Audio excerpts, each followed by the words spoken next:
Good morning दोस्तों मैं हूं अमित और आप देख रहे हो अमित एलिवेट के हमारे न्यू व्लॉग के अंदर आप सभी का स्वागत है। दोस्तों आज का व्लॉग में जो अपनी यात्रा रहेगी वो रहेगी जींद से लेके मसूरी की यात्रा।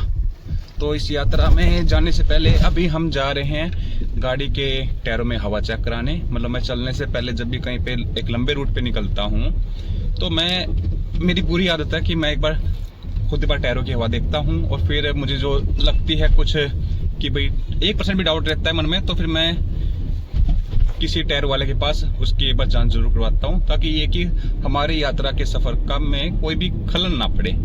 तो चलिए चलते हैं।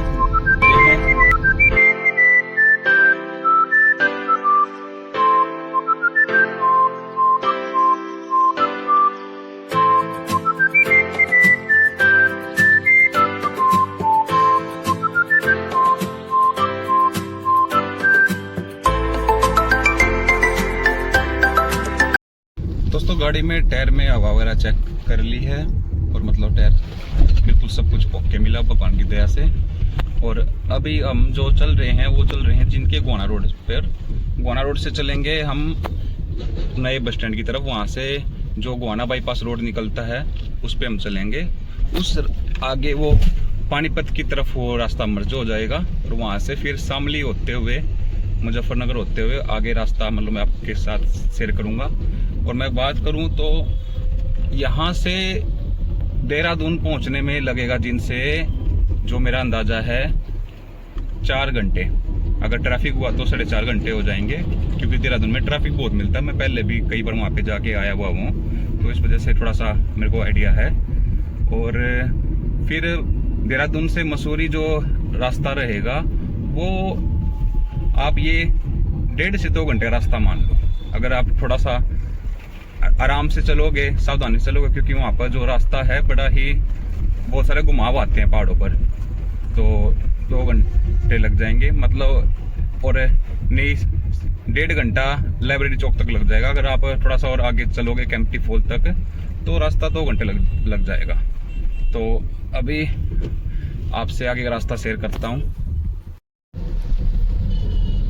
ये जींद का गोहाना रोड, आगे नए बस स्टैंड की तरफ रास्ता चलेगा। मतलब आपसे आगे मोड शेयर करता हूँ। अब जो ट्रैक्टर का आगे आपको जो मोड नज़र आ रहा है, जो आपको कोड नज़र आ रहा है गोहाना 44 किलोमीटर, तो यहाँ से हम नए बस स्टैंड की तरफ मोड़ लेंगे। तो आगे जो लेफ्ट साइड जो आपको ये पुल दिख रहा है उससे लेफ्ट तरफ रास्ता आएगा। इनोवा के पीछे पीछे चलते हैं और थोड़ा सा यहाँ पर गाड़ी की इतनी स्पीड नहीं बन पा रही है क्योंकि आगे कुछ ना कुछ आता ही जा रहा है। पर 1 किलोमीटर के आगे जो ये आगे ऊपर रास्ता चढ़ेगा तो वहाँ से अच्छी स्पीड बन जाएगी। अब बात करूँ मैं आपके, अभी आपको जो ये जींद शहर में ये दिख रही हैं यहाँ पे मतलब ऊपर जाने का रास्ता ये बंद कर रखा है। नहीं पहले गाड़ी यहीं से मैं ले लेता था, पर ये सही भी कर रखा है क्योंकि जो ऊपर से आते हैं ना रोहतक साइड से वो यहाँ से सीधा कट मारते तो इसलिए ट्रैफिक काफी बन जाता था। अब ये सीधा आगे सीधा वहां पर ही निकलेगा आगे मोड़ पर।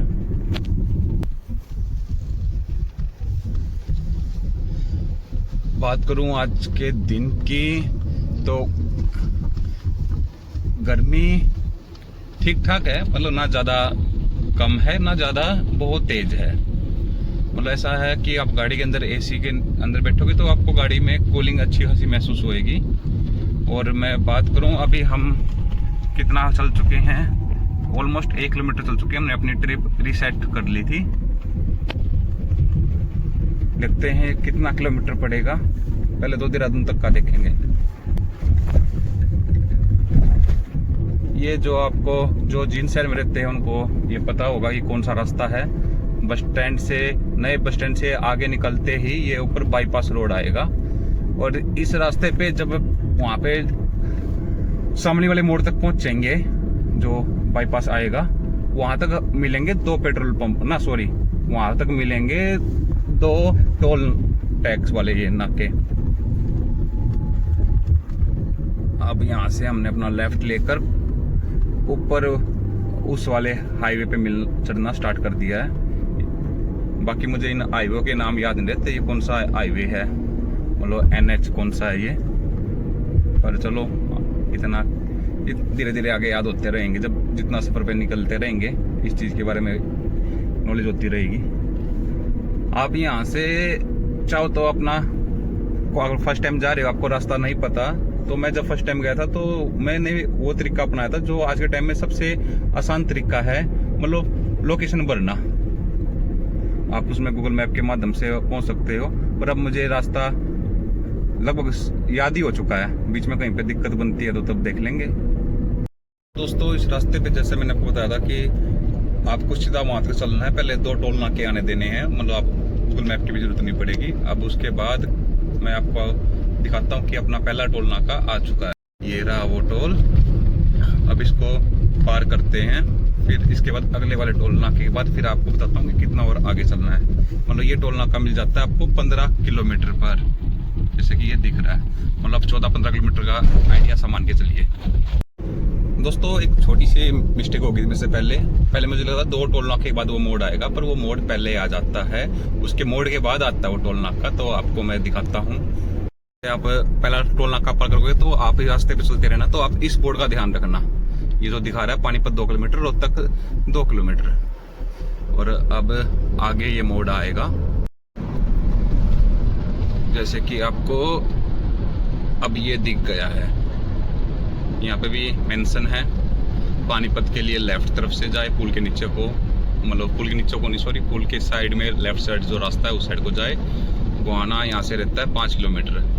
तो इस बोर्ड पर आप लेफ्ट तरफ मुड़ जाना। और इसमें अगर आपके पास CNG गाड़ी है तो आप जींस, अगर आपके में टैंक में 1 या 2 डंडे हैं CNG के, तो आप उस पर ना, मतलब आप वहाँ पे टाइम वेस्ट ना करें, आप सीधा चल पड़े। क्योंकि यहाँ पर कुछ किलोमीटर के बाद एक CNG पंप आएगा, तो वहाँ से आप अपनी CNG वगैरह फिलअप करा लेना। हम भी वहीं पर कराएंगे। आगे देखो ये रास्ता जो आगे वो ट्रक मुड़ा है, थोड़ी सी गाड़ी स्लो करते हैं मोड़ पर। यहाँ पर आप अपनी गाड़ी की स्पीड 50 के पास रखना। और फिर जब आप मेन इस हाईवे पे चढ़ जाओ, यहाँ से पानीपत 38 किलोमीटर दूर है। अब ये जो मोड़ आया अपना, ये आ गया 43 किलोमीटर के बाद, मतलब 43 किलोमीटर पर हम इस पर आ जाते हैं। फिर इस रास्ते पर आप करीब देखो तो मैं 4 या 5 किलोमीटर के दायरे के अंदर, मतलब आपको तीसरा पंप आएगा। पहला पंप आ जाएगा भारत का, फिर आ जाएगा इंडियन ऑयल का, तीसरा आ जाएगा HP का। तो वहां पर आप अपनी CNG वगैरह फिलअप करा सकते हो। ये देखिए अब CNG डलवाते हैं और ये 48 किलोमीटर हो गए, मतलब 43 पर हम यहाँ पर आ गए थे। दोस्तों अपनी गाड़ी में CNG आ चुकी है, और CNG आई, मतलब पहले भी इसमें थोड़ी CNG बची हुई थी, तो 5.7 किलोग्राम इसमें CNG आई है। तो उसकी जो अमाउंट बनी है वो बनी है 509 रुपये। तो ये चीज़ें भी साथ में आपके साथ शेयर करता रहूँगा कि अगर आप घूमने का प्लान बनाते हो तो एक पर्सन का कितना खर्चा आ जाता है। देखो गाड़ी का खर्चा तो सेम रहेगा, आप 1 चले चले जाओ या 3 चले जाओ, तो और चीज़ें मतलब देखेंगे। तो चलिए अब आप वीडियो को आगे आपके साथ शेयर करता हूँ। उससे पहले हम अपने लगाते हैं अपनी सीट बेल्ट। तो दोस्तों इस रोड पर अपना सेकंड टोल नाका आ गया है। ये देखिए, मतलब जब आप पानीपत वाले इस रास्ते पे आ जाते हो, उस वो जो मोड़ था अपना लेफ्ट साइड वाला, वहां से आप सीधा चलते रहिए, सीधा चलते रहिए, सीधा चलते रहिए। वो आपको 26 किलोमीटर के बाद ये वाला टोल नाका आ जाएगा। तो इसको पार करते हैं। मतलब तक का रास्ता जो ये यहाँ तक का रहा है, बहुत ही आरामदायक रास्ता है। बीच में का थोड़ा सा पैचेज आ जाते हैं, वो इतना कोई, आप उसको इग्नोर कर सकते हो। और अब कुछ ही देर में वो पुल आने वाला है, जहाँ पर एक बार ऊपर चढ़ के उतरेंगे और फिर वहां से आगे लेफ्ट हमें मोड़ लेना है। तो जब आप यहाँ पर चलोगे तो आपको ये वाला जो बोर्ड आ जाएगा, चंडीगढ़ और अंबाला वाला। वैसे इस बोर्ड की कई जगह से हालत थोड़ी खस्ती हुई पड़ी है, हाँ ये देखिए, ये जो दिल्ली वाला रास्ता है ना, मतलब नीचे से शहर पानीपत की तरफ चला जाएगा, लेफ्ट साइड जो रास्ता है, हमें यहाँ पे ऊपर चढ़ना है। अब इससे उतरने के बाद यहाँ पर कई बार क्या है, गूगल मैप थोड़ा गोल गोल घुमा देता है उसमें, तो मेरे साथ भी 1-2 बार वो हुई थी। थोड़ा सा आगे जाके फिर आगे क्या आपको मोड़ नहीं मिलता, क्योंकि आप मेन हाईवे पे आ जाते हो तो रास्ता मोड़ काफी दूर मिलेगा। तो यहाँ पर बस आपको करना क्या है, बस जब आप यहाँ से उतर जाओगे ना, जैसे कि अभी हम उतर चुके हैं, अब आपको आगे एग्जिट आएगी, आपको मतलब ऊपर की लाइन में ना जाए, ये बिल्कुल सामने, ये इसके पहचान एक ये है कि ये जियो पंप है यहाँ पर। यहाँ से आप चलिए और लेफ्ट साइड ले लीजिए। और दूसरा ये कि सामने आपको जो दिख रहा है ना ऊपर वाला हाईवे, उस पे मुजफ्फरनगर लिखा हुआ है, ये और पहचान और आप कर सकते हो। यहाँ से आप चलिए आराम से सीधा। अब रास्ता बहुत देर तक अपना बिल्कुल स्ट्रेट ही चलना है। इस रास्ते पे दोस्तों अपना तीसरा टोल नाका अब आ गया, मतलब जैसे आपको मैंने जो हम मुड़े थे पानीपत से, वहाँ पर ये पहला टोल नाका है, आपको दिखाता हूँ। ये रहा, मतलब बिल्कुल सीधे आते रहिए, ये आपको मिलता है 13 किलोमीटर के बाद। तो जो भी इस रास्ते पे मैंने पेट्रोल पंप को टोल टैक्स में पार किया था, तो ये आपको साइन बोर्ड आगे आ जाएगा, मतलब ये आ जाएगा 27 किलोमीटर के बाद। और ये आपको जैसे यहाँ पर रेड लाइट दिख रही है ना, तो ऐसे एक रेड लाइट इससे पहले भी आएगी, वो उस टाइम वो ओपन थी तो मैं उसको कैप्चर नहीं कर पाया, क्योंकि हम अपनी गाड़ी एक अच्छी खासी स्पीड पे थी। तो दोस्तों जो हमारा लास्ट टोल नाका था, मतलब 50 किलोमीटर के बाद सेकंड टोल नाका हमें इसमें मिला, मतलब अब तक हमारे टोटल हो जाएंगे अब 4 टोल नाके। मैं आपको दिखाता हूँ रोड पे, ये देखिए, मतलब हमें क्या है इस रोड पे बस सीधे ही चलते रहना, सीधे चलते रहना है, कहीं पे मतलब कुछ दाएं बाएं मुड़ने की जरूरत नहीं है। मतलब जो बीच में रास्ते में चौराहे वगैरह आएंगे, मतलब 3-4 जगह पे आते हैं, पर हमें अपना इसी स्ट्रेट रोड को फॉलो करते हुए चलना है। अब ये चौथा टोल नाका आ गया है, चलिए इसको करते हैं अब हम पार। दोस्तों अब हमें क्या करना है, आप इस पुल को ध्यान में रख लीजिए, यहाँ से हम लेंगे आगे राइट। इस पे बोर्ड पे क्या लिखा हुआ है वो आपको थोड़ी देर में बताता हूँ, जैसे थोड़ा नजदीक पहुँचते हैं।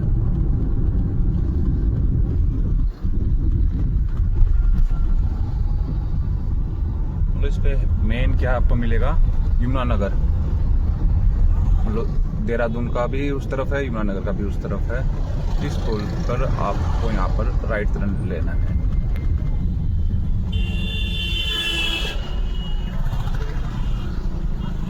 थोड़ा ड्राइविंग करते हुए ध्यान रखिए कि थोड़ा ये बिजी रोड रहता है बहुत ही ज़्यादा।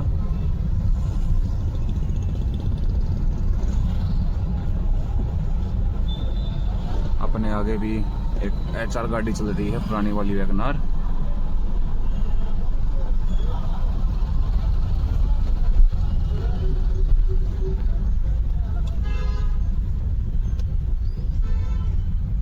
थोड़ा सा यहाँ पे पीछे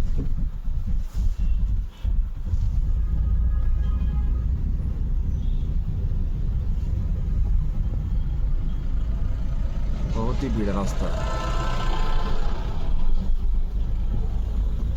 ये अपना टोल आ चुका है, 5वां टोल है ये, तो चलिए इसको पार करते हैं। अभी दोस्तों आपको एक कमाल की चीज दिखाता हूँ, जिसे देखकर आपके चेहरे पे भी स्माइल आ जाएगी। और जब हम कहीं पर सफर पे निकलते हैं, तब उसकी जब झलकियां दिखनी स्टार्ट हो जाती है अपनी डेस्टिनी की, तो बड़ा ही एक सुकून होता है, सारी सफर की सारी थकान उतर जाती है। ये देखो दोस्तों, आपको पहाड़ नजर आने शुरू हो गए होंगे, तो इन्हीं पहाड़ों पे जा रहे हैं और वहाँ की चीज़ों को एक्सप्लोर करेंगे, आपके साथ शेयर करेंगे, और जितनी हो सकता है डिटेलिंग एक एक आपके साथ शेयर की जाएगी। आगे ये एक और टोल नाका है, पर ये चालू नहीं है, तो अब तक मतलब 5 ही टोल नाके आप मान लीजिए। जब हम मसूरी में जाएंगे तो एक ग्रीन टैक्स और आएगा वहाँ के प्राइवेट का, उसकी मेरे में 70 रुपए की पर्ची कटती है। यहाँ पर आने के बाद लोगों का एक अलग ही जोश, एनर्जी आ जाती है। ऐसे भाई पूरा इस लम्हे को कैप्चर कर रहा है और करे भी क्यों ना भाई, लम्हा ही मतलब ये दृश्य ही इतना खूबसूरत है। ये जैसे कि आपको नजर आ रहा है, यहाँ पे बहुत जगह वार्निंग भी दी गई है कि भाई आप बंदरों को यहाँ पे खाना मत डालो और हॉर्न का प्रयोग ना करें, स्पीड लिमिट वगैरह। और ये टर्न वाले साइन तो होते ही है साथ में, मतलब ये कि भाई ये वाइल्ड लाइफ एरिया है। जैसे कि आपको ये आगे एक साइन बोर्ड दिख रहा है, इस पे एलिफेंट छपा हुआ है, तो नो हॉर्न जोन ये इसलिए है। तो आप भी जब भी आओ इस रास्ते पे तो इन चीज़ों का आप जरूर पालन करें, क्योंकि इससे हम उनसे सेफ रहेंगे और वो हमसे सेफ रहेंगे। और ये काफ़ी फॉग एरिया है, यहाँ पे फॉग बहुत जल्दी आ जाती है। मैं सर्दियों में आया था यहाँ पर, तो उस टाइम मतलब बहुत ही अच्छी खासी फॉग थी।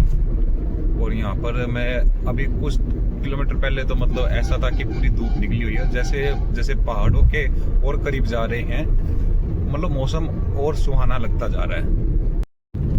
ये देखिए दोस्तों, ये बहुत ही खूबसूरत टनल है। इसके ऊपर पूरा पहाड़ है और ये टनल है, और अब हम टनल के अंदर जा रहे हैं। ये बिल्कुल वैसी फीलिंग है जैसे लद्दाख की तरफ जाते हैं, तो उसमें पहले जो टनल आती है उसका मैं नाम भूल गया, और कितनी अच्छी पिक्चरें बना रखी है। और एकदम अब आप ये समझ लीजिए आप अब पहुंच चुके हो उत्तराखंड के अंदर।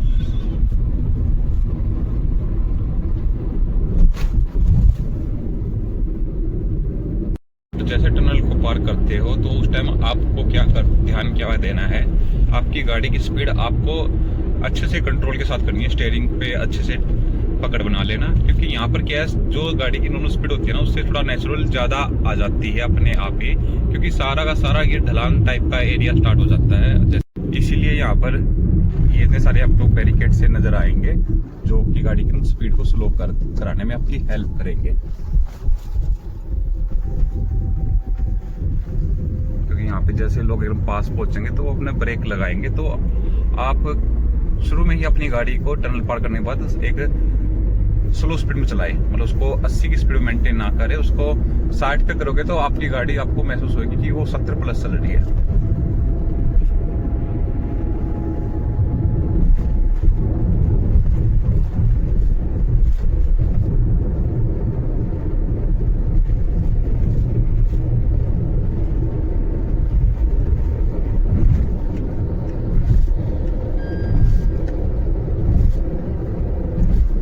दिखाऊं, ये देखो मैंने कुछ भी नहीं दाब रखा और स्पीड देखिए कितनी चल रही है, 80 प्लस की स्पीड चल रही है। और गियर कौन सा है, 4th गियर।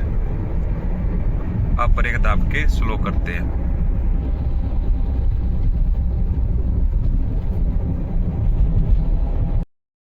दोस्तों आज के पार्ट में इतना ही। अगले पार्ट में आपके साथ शेयर किया जाएगा कि मतलब हमने जींद से देहरादून तक का तो इस पार्ट में कवर कर रहे हैं, और सेकंड पार्ट मतलब देहरादून से मसूरी वाला कवर करेंगे। तो आज के व्लॉग में इतना ही।